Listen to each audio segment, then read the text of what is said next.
Eh bien salut tout le monde, ici Ada, j'espère que vous allez bien, en tout cas moi ça va super. Aujourd'hui on se retrouve pour une nouvelle vidéo. Alors dans cette vidéo les amis, je vais vous présenter un clavier gamer mécanique qui coûte pas très cher et qui est vraiment efficace. On va voir ça un petit peu après dans la vidéo. Et pour accompagner ce clavier gamer, j'aurai aussi la souris qui va avec à vous présenter. Alors ce clavier, c'est un clavier de marque Sharkoon. J'ai déjà présenté quelques produits de cette marque sur la chaîne YouTube, notamment le boîtier de mon PC gamer. Et donc aujourd'hui ils m'ont envoyé le SGK3, donc ils m'ont juste envoyé le produit, hein. Ils m'ont pas payé ni rien, mon avis est totalement objectif comme d'habitude. Et petit spoiler, j'ai vraiment été agréablement surpris par ce clavier. D'ailleurs, si ce clavier vous intéresse, sachez que je vais organiser un petit concours, je vous en reparle à la fin de la vidéo. Enfin bref, maintenant on arrête avec les petits bavardages et on commence directement avec la présentation de ce produit. Alors comme je vous l'ai dit, aujourd'hui on se retrouve avec le SGK3 de chez Sharkoon. Alors on se retrouve directement avec la boîte de ce clavier gamer qui je trouve est très bien réussi. Je sais pas ce que vous en pensez, mais moi je la trouve très bien finie. Après certes c'est qu'une boîte, mais c'est la première chose qu'on voit du produit et moi je trouve que c'est une bonne première image. Après pour la boîte c'est comme d'habitude, on voit un petit peu tous les points forts du produit, on voit le produit en gros, la référence, etc.,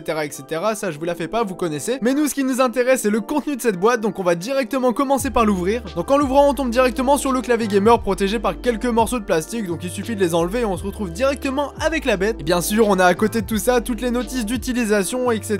Mais nous on est des fous, on en a pas besoin. Nous ce qui nous intéresse c'est le clavier, et d'ailleurs ce clavier le voici. Alors la première impression que j'ai eue sur ce clavier c'est vraiment la sobriété qu'il offre, parce qu'il est tout noir, il a le petit logo Sharkoon en blanc au milieu, ça c'est vraiment très discret. Après bien sûr une fois branché il a tous les RGB, mais pour l'instant pas branché, il a l'air très sobre, et après les RGB sont aussi désactivables bien sûr. Et le second point qu'on peut directement voir avec ce clavier c'est clairement au niveau de la solidité qu'il peut offrir, parce que franchement ça se voit que c'est un clavier qui est solide. Donc là on sera pas sur du plastique et ça c'est très bien au niveau de la qualité, de la finition, il sera vraiment plus solide. Après certes il sera un petit peu plus lourd, mais c'est pas trop grave, un clavier c'est pas censé se transporter non plus. Donc comme je vous l'ai dit, ce clavier est disponible avec différentes finitions de switch, donc il a les switch blue, les switch red ou les switch brown. Donc là dans mon cas c'est des switch red et je vous fais gagner celui avec les switch red, j'en ai eu qu'un seul de toute façon. Donc les switch red c'est un bon point pour le gaming, c'est vraiment parfait, c'est vraiment très intuitif et rapide. Donc maintenant ce qu'on va tout de suite faire c'est tout de suite regarder un petit peu les RGB que propose ce clavier, parce qu'il y en a plusieurs. Alors niveau rétroéclairage je trouve que ce clavier est très bien fini, il a ce qu'il faut, en plus tout est réglable directement sur le clavier, pas besoin d'un logiciel ou quoi que ce soit. En plus de ça vous pouvez régler bien sûr les RGB directement sur le clavier, ou alors l'intensité, vous pouvez l'allumer, l'éteindre, le mettre fort, moins fort comme vous voulez. Et ça je trouve que c'est des petits raccourcis qui sont peut-être moindres mais qui sont plutôt importants à avoir sur le clavier. Et bien sûr si vous voulez régler le clavier un petit peu plus en profondeur au niveau de la luminosité par exemple, vous pouvez télécharger le logiciel Sharkoon qui est disponible sur leur site internet. Comme ça vous avez vraiment la possibilité de tout personnaliser, et ça c'est vraiment un très bon point pour ce clavier. Après au niveau des touches directement sur le clavier, vous avez des petits réglages et des petites fonctions qui sont plutôt sympathiques. Pour commencer vous avez bien sûr les touches multimédia qui sont disponibles sur le clavier, donc pour gérer la musique et tout ça c'est vraiment intéressant. Après vous avez bien sûr les touches anti-ghosting et ça c'est vraiment un très bon point pour ce clavier. Et enfin si vous le souhaitez vous avez les touches directionnelles qui sont interchangeables. Donc les amis, si vous êtes intéressés par ce clavier, il est disponible dans plusieurs configurations, donc allemand, anglais, belge, italien, espagnol, chinois et français bien évidemment. Et enfin au niveau du prix, donc en Allemagne il est disponible au prix de 60 €, mais comme il est disponible depuis très peu de temps en France, là pour l'instant il est dans les 80 €, donc si vous voulez le commander sur Amazon DE vous pouvez avec des frais de livraison supplémentaires, ou sinon ce clavier vous coûtera environ 80 €, donc ça reste un bon prix pour un clavier mécanique et franchement je vous le garantis c'est de la qualité. Donc je vous mets le lien en description, et de notre côté nous on part directement sur l'unboxing de la souris gamer. Donc en plus de ce clavier j'ai réussi à négocier une petite souris gamer, donc c'est la Sharkoon Skriller SGM2. Alors comme d'habitude on commence directement par une box cette souris gamer. Donc déjà au niveau de la boîte comme pour le clavier je trouve que c'est une boîte qui est bien finie, ça donne une première bonne image de la souris gamer. Heureusement la boîte n'est pas le seul produit bien fini de ce pack, parce que sinon ça serait un petit peu problématique. Donc cette souris vous la voyez, moi personnellement j'ai vraiment adoré cette souris, c'est d'ailleurs le modèle que j'ai demandé à Sharkoon tout simplement parce que c'est le modèle que j'ai préféré sur leur site, parce qu'ils sont capables de nous faire des souris avec plein de petits motifs dessus, mais moi c'est vraiment pas mon style. Moi je préfère une souris comme celle-ci qui reste sobre, et ça c'est vraiment important pour moi. Donc là vous le voyez, c'est une souris qui est noire, qui est sobre et qui a une petite bande RGB qui fait tout le tour de la souris, et c'est vraiment le point que j'ai vraiment apprécié là-dessus. Après le second point que j'ai vraiment apprécié sur la souris c'est aussi le prix, parce qu'il est pas cher du tout, mais ça je vous le dis juste à la fin. Alors sinon au niveau des spécifications de cette souris, donc déjà c'est une souris pour les droitiers uniquement, désolé pour les gauchers. Donc je trouve que cette souris a aussi une bonne ergonomie, et ça c'est vraiment important pour une souris gamer. Donc franchement cette souris, que vous ayez des petits petites ou des grandes mains, ça fera largement l'affaire. Après, je pense qu'elle est plus adaptée pour les grandes mains. Donc sinon, au niveau des matières, c'est du plastique et sur le côté, vous avez du caoutchouc pour une meilleure prise en main de la souris. Et après, sur cette souris, vous avez aussi les boutons programmables comme à peu près sur toutes les souris gamer. Donc au niveau du pouce, vous en avez deux. Donc ça sera réglé directement avec le logiciel et franchement, pour le gaming, avoir des petits boutons au niveau du pouce, c'est vraiment un point positif. Et sinon, le point qui vous intéresse beaucoup, je pense, c'est au niveau des DPI. Cette souris est capable de monter jusqu'à 6400 DPI et ça, c'est vraiment pas dégueu. Et bien sûr, c'est pas dégueu par rapport au prix. Je vous fais un petit peu de suspense encore une fois et après, je vous le dis, c'est promis. Pour en finir avec la présentation de cette souris gamer, on va un petit peu observer au niveau des RGB si elle est belle, si elle est bien finie et si elle est réussie surtout. Donc comme vous pouvez le voir, on a différents modes. Au total, on a 6 modes différents au niveau du RGB et ça, c'est directement réglable avec le petit bouton qui se trouve en dessous de la molette. Donc je sais pas ce que vous en pensez, mais moi je trouve ça bien fini et réussi. Et bien voilà les amis, c'est ici que la vidéo s'achève. Donc j'espère que la présentation de ce clavier et de cette souris vous auront plu. Bon ok, je vais quand même vous dire le prix de la souris. Elle coûte 18 € sur Amazon et ça c'est vraiment un excellent prix pour une souris gamer. Je pense que vous êtes d'accord. Enfin bref les amis, comme je vous l'ai dit en début de vidéo, je fais un petit concours pour gagner le clavier gamer mécanique. Alors le concours se passe sur mon compte Twitter @yadatech. Je vous attends là-dessus pour me rejoindre et pour participer au concours. Si jamais j'ai pas lancé le concours dimanche 24 à la sortie de la vidéo, il sortira dans la journée, pas d'inquiétude à ce niveau-là. Et comme d'hab, il va juste falloir faire un petit follow et un petit RT du tweet et comme ça vous participez et c'est validé pour vous. Si cette vidéo vous a plu et que le concours vous plaît aussi, n'hésitez pas à mettre un petit like sur cette vidéo et à vous abonner à ma chaîne YouTube, ça fait extrêmement plaisir. Moi j'en ai terminé avec cette vidéo, donc on se dit à mercredi 17 h pour une nouvelle vidéo. C'était Yada, salut tout le monde.